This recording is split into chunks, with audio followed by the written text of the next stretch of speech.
ಈಗ ಈಗ ಇದೆಲ್ಲ ಒಂದು ವಿವಾದ ಅಥವಾ ಈ ರೀತಿಯ ಮತ್ತೆ ಗೈಡ್ಲೈನ್ಸ್ ಎಲ್ಲ ಬರಲಿಕ್ಕೆ ಕಾರಣ ಈಗ ಕಳೆದ ಒಂದು ತಿಂಗಳಿಂದ ಇಲ್ಲಿ ಗದ್ದಲ ಎಬ್ಬಿಸಿದವರು ಬೇರೆ ಇದ್ದಾರೆ.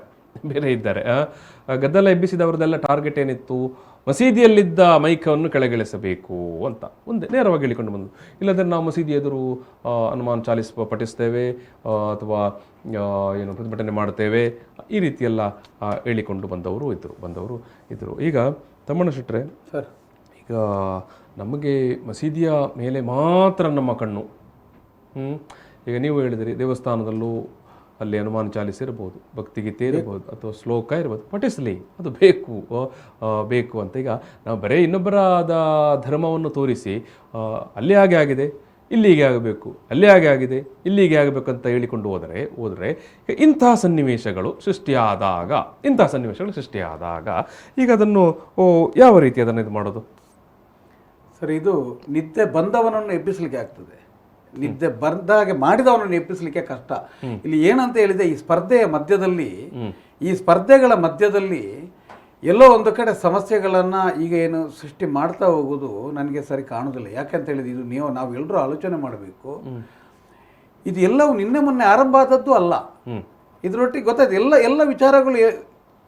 ಅದರ ಬದಲು ಅಲ್ಲಿ ನನ್ನ ಸ್ಪಷ್ಟ ಅಲ್ಲಿಯ ಮೈಕಗಳನ್ನು ಕೆಳಗಿಡ್ತಾರ ಬಿಡ್ತಾರೆ ನನಗೆ ಬಿಟ್ಟ ವಿಷಯ ಅಲ್ಲ, ನನಗೆ ಅದು ಇದಿಲ್ಲ. ನಾನು ಹೇಳೋದು, ನಮ್ಮ ಇಲ್ಲಿಯ ಈಗ ಎಲ್ಲರ ಹತ್ರ ಜ್ಞಾನ ತುಂಬಬೇಕಿದ್ರೆ ಮತ್ತೆರಡು ಮೈಕಗಳು ಹೋಗ್ಬೇಕು ಮೇಲೆ ದೇವಸ್ಥಾನಗಳಿಗೆ. ಮತ್ತೆ ಎಷ್ಟೋ ಕಡೆಗಳಲ್ಲಿ ಏರ್ಬೇಕಂತ ಹೇಳೋದು ನಾನು. ಆಯ್ತು, ಇನ್ನೆರಡು ಮೈಕ್ ಹೇಳಲಿಕ್ಕೆ ಈಗ ಇನ್ನೊಂದು ಮೂಲ ಪ್ರಶ್ನೆ. ಈಗ ತಮ್ಮಣ್ಣ ಶೆಟ್ರೆ, ಈಗ ಮೊಹಮ್ಮದ್ ಬಡ್ಡೂರ್ ಅವರಿಗೆ ಅದರ ಬಗ್ಗೆ ಕೂಡ ಅನುಭವಗಳು ಇರಬಹುದು, ಹಿರಿಯರಾಗಿರುವುದರಿಂದ. ನಾವು ನಮ್ಮ ಕರಾವಳಿ ಜಿಲ್ಲೆಯನ್ನೇ ನೋಡಿಕೊಳ್ಳುವ,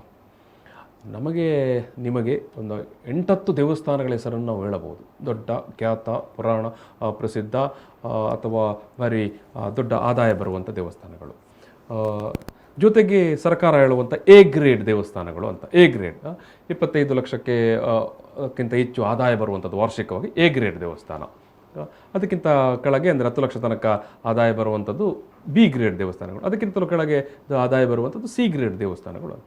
ಇವೆಲ್ಲ ಮುಜರಾಯಿ ಇಲಾಖೆ ಮಾಡಿರುವಂಥ ಒಂದು ಲೆಕ್ಕಾಚಾರಗಳು. ಇನ್ನೂ ಒಂದಷ್ಟು ದೇವಸ್ಥಾನಗಳು, ಹಳ್ಳಿಯ ದೇವಸ್ಥಾನಗಳು, ಗ್ರಾಮೀಣ ಭಾಗದ ದೇವಸ್ಥಾನಗಳು, ಅದು ಮುಜರಾಯಿ ಇಲಾಖೆ ವ್ಯಾಪ್ತಿಗೆ ಒಳಪಟ್ಟಿಲ್ಲ. ಆಯಾಯ ಸಮುದಾಯದವರು, ಆಯಾಯ ಕಮಿಟಿಯವರು ಅದನ್ನು ನಡೆಸಿಕೊಂಡು ಬರ್ತಾ ಇದ್ದಾರೆ. ಇವತ್ತಿಗೆ ಕೂಡ ದಕ್ಷಿಣ ಕನ್ನಡ, ಗ್ರಾಮೀಣ ಉಡುಪಿ ಜಿಲ್ಲೆಯ ಪರಿಸ್ಥಿತಿ ಹೇಗಿದೆ ಅಂತ ಹೇಳಿದ್ರೆ, ಎಷ್ಟೋ ಸಣ್ಣ ಪುಟ್ಟ ದೇವಸ್ಥಾನಗಳು ಅವರ ವಾರ್ಷಿಕ ಮೇಂಟೆನೆನ್ಸ್ ಮಾಡಲಿಕ್ಕೆ ದುಡ್ಡು ಇಲ್ಲದೆ ಇರುವಂಥ ಪರಿಸ್ಥಿತಿಯಲ್ಲಿ ಉಂಟು.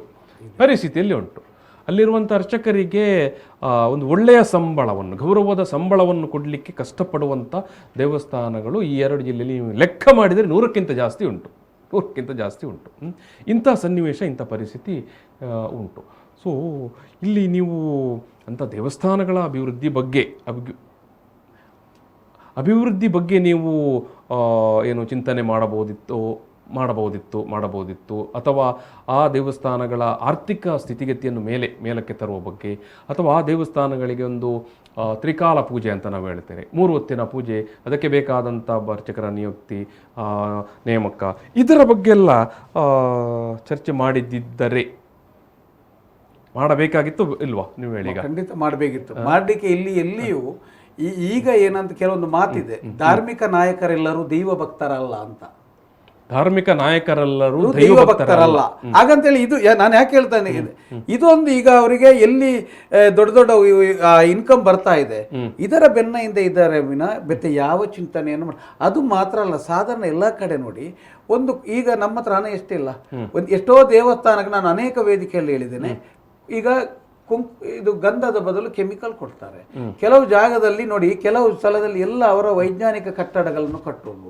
ಈಗ ನೀವು ಕೆಲವು ದೇವಸ್ಥಾನಗಳಲ್ಲಿ ಇವತ್ತಿಗೂ ಸರಿಯಾದ ಬಾತ್ರೂಮ್ ಟಾಯ್ಲೆಟ್ ವ್ಯವಸ್ಥೆಗಳಿಲ್ಲ.